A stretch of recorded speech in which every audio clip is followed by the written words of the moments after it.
अलग अलग लोग हैं, अलग अलग लोगों की विचारधारा है, कुछ इनसे ही बात कर लेते हैं। भाई साहब ये बताइए, जिस तरीके से गजवाए हिंद को वैध करार दिया जा रहा है दारुल उलूम द्वारा, क्या लगता है ये कहाँ तक सही है? अब दारुल उलूम द्वारा ये किसी एक से कहलवा के दारुल उलूम का ठप्पा उस पर अगर लगा दिया गया हो और कहवाया जाए तो ये पूरा मजाक का विषय और जनता को दंगाई बनाने का एक तरीका बस केवल है।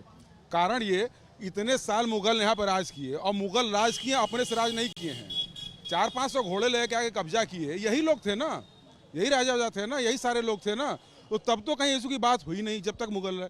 आज जब हम आज़ादी अंग्रेज आए उसके से आज़ादी के बाद से इतने साल रह गए, हिंदू की सरकार बन गई जो लोग कहते हैं, और उसके बावजूद अब नए रोज शिकूफे छोड़ रहे हैं।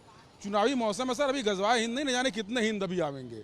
चुनाव तो देखते रहिए, दंगाई बनाने का सारा इंतजाम कर रही है सरकार और कुछ नहीं। ये करें चुनावी स्टंट 100% ये चुनावी स्टंट है। दंगाई लोग बने, भूख अपने रोजगार न मांगे, बढ़ती पेट्रोल महंगा भराते रहे, अपने हक अधिकार की बात न करें। हक अधिकार की बात करेंगे, देखिए जैसे किसान गोली खा रहे हैं उसी तरह से बात से कितना सहमत है?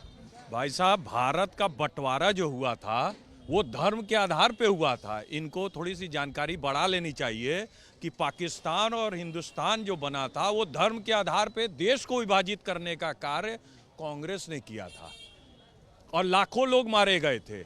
आज ये लोग हर चीज के पीछे ये मोदी जी के विरोध करते करते देश और राष्ट्र का विरोध करना शुरू कर देते हैं। आप विरोध करिए, आप विपक्ष में, आपका कार्य है विरोध करना, लेकिन आप कम से कम देश को तो छोड़ दीजिए ना।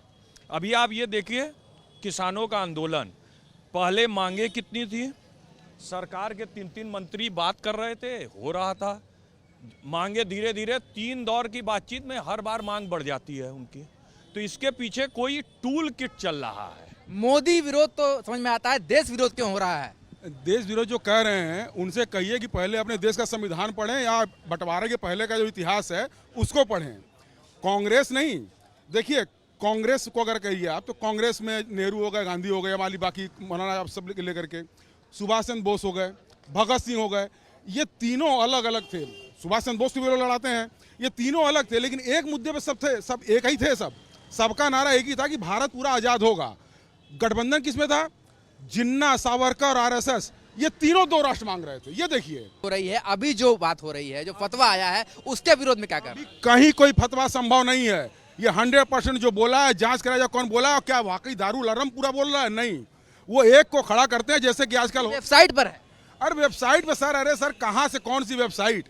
आज की तारीख में पाकिस्तान का वेबसाइट वाला अपना किया रहा और यही पूरा हिंदू लाभी मिल करके उसको लेकर के दंगा करवा दी थी, है ना। और याद दिलाना चाहेंगे कि कुछ साल पहले जब कांग्रेस की सरकार हुआ करती थी तो जामा मस्जिद से फतवा जारी होता था किस पार्टी को वोट देना है।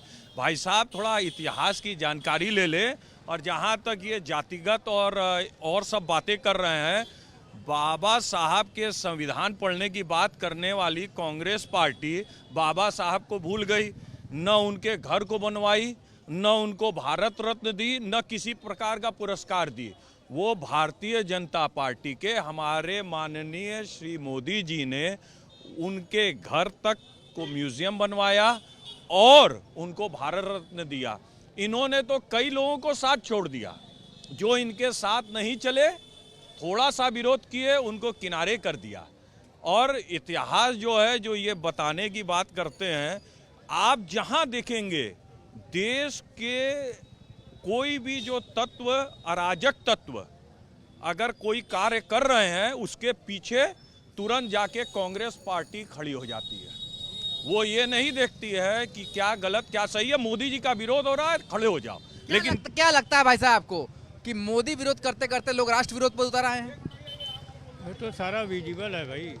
आप अभी देखिए जो किसान आंदोलन चल रहा है उसमें जिस टाइप के वीडियो आ रहे हैं, और इस समय 2 पार्टियां कांग्रेस और आप, उनके जो नेता बयान दे रहे हैं, आप देखिए ऐसा लगता है कि जैसे या तो ये आंदोलनकारी उनको फीड कर रहे हैं या वो लोग इनको फीड कर रहे हैं। सारे मैचिंग वॉइसेज निकलते हैं। इसके पहले क्या होता था, जब पाकिस्तान से थोड़े बातचीत थी तो आप देखा करते थे कांग्रेसी नेताओं का बयान इधर देखते थे और उधर पाकिस्तान में पाकिस्तानियों का बयान देखते थे, नेताओं का बयान देखते थे, वहाँ के मौलानाओं का बयान देखते थे। मैच करता था। तो अब इसको नहीं कहेंगे देश विरोध तो और किसको देश विरोध कहेंगे? तो जाहिर सी बात है, लगातार लोगों से हमने बात की और लोगों ने कहा कि अगर कोई भारत विरोधी, राष्ट्र विरोधी काम करता है और उसको अगर कोई वैध करार देता है तो ये बिल्कुल उचित नहीं है। हालांकि कुछ लोग ये भी मानते हैं कहीं ना कहीं से आने वाले दिनों में चुनाव है तो चुनावी स्टंट भी हो सकता है, पर इस बात को बिल्कुल बर्दाश्त नहीं किया जा सकता कि कोई अपने राष्ट्र के विरोध में बात करे। वीडियो जर्नलिस्ट शिवम मिश्रा के साथ सुशांत मुखर्जी, न्यूज़ स्टेट, वाराणसी।